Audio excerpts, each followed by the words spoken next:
Guys, we've done a few kit lists this off-season, but you haven't always agreed with us.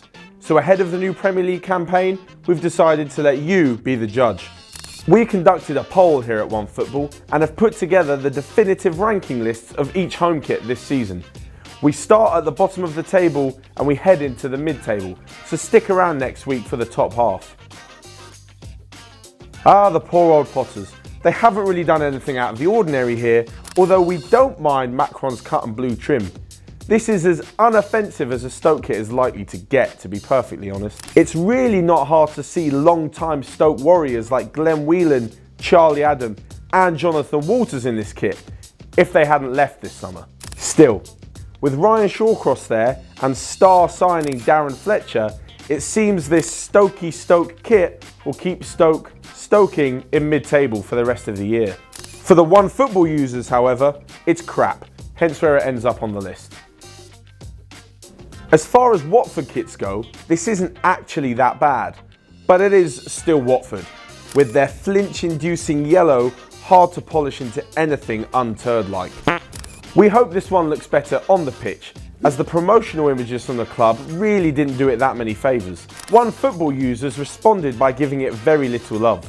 But at least this season's home kit seems a little more original than the away one. Something which looks like it's been ripped off Scottish powerhouse Ayr United away kit from last season. It's as if Adidas just thought, we've got some stock left over, so we'll throw it Watford's way. Nice one. Cocking up a claret and blue kit should be difficult. However, our users at Onefootball have decided that Burnley have done just that. Puma have hit the mark over the last couple of seasons, so what is it with this kit? Is it the button collar, or is it the claret covered circles on the shoulder, which from far away make it look like chocolate melting in the sun? Either way, it does look like Burnley are slightly harshly done by to rank this so on the list. However, who are we to argue? It seems the Onefootball users aren't too keen with kitmaker Macron, as they've given us deja vu for Palace's new home kit this season.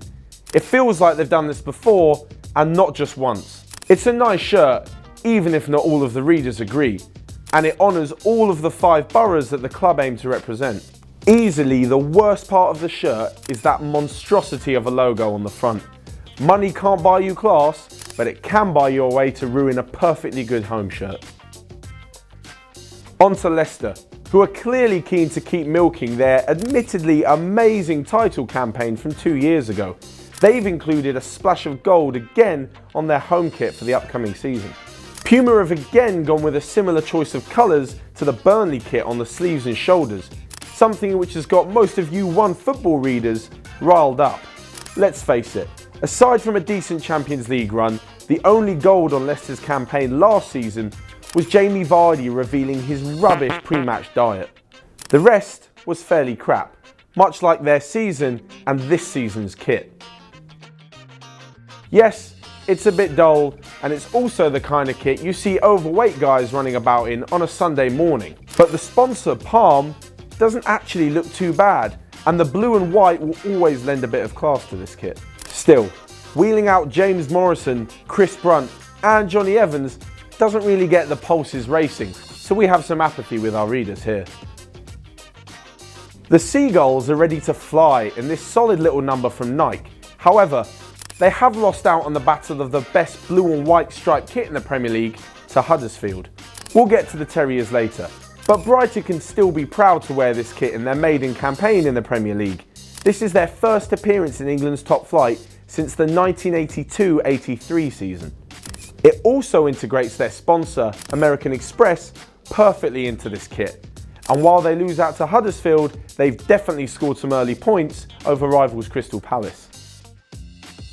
At number 13 is Bournemouth. Now, while the number 13 is unlucky for some, Cherries fans will be counting their lucky stars that Jermaine Defoe has returned to the club. Almost 20 years since his loan spell on the South Coast, Jermaine Defoe has returned, although Atomic Kitten aren't number 1 anymore. That song was a belter. Defoe scored 15 goals in stripes last season. However, it ended in relegation for his then club, Sunderland. Bournemouth fans will be hoping the same fate doesn't befall them this season. This shirt is weird. Black and white is normally alright, but this is a little bit rubbish somehow. Is it the weird colour of the sponsor Letou? Is it the weird seam arrangement? Or is it the continental collar? I don't know, to be honest, but we're more interested to see whether Gylfi Sigurdsson will be wearing it come the start of the season. But for now, the readers have placed this mid-table, which seems about right. Now we get to the Terriers, and we pick up on Puma's slightly weird obsession with turning a straight line into something which makes us feel a little bit tipsy. The red trim via the logo and the buttons also feel a little bit strange. We didn't mind their kit last season actually, but it seems with this one, they're keen to be a little bit more hip in their Premier League maiden season. With that in mind, it probably makes sense to use someone other than Professor Xavier lookalike Aaron Moy as the face of their new launch, regardless of how important he may be to the Terriers' survival. So there you have it. What do you think so far? Of course we'll have the second half of the kits coming soon, but in the meantime, let us know in the comments section who you think will be number one. Is it the weird cunt... Ooh.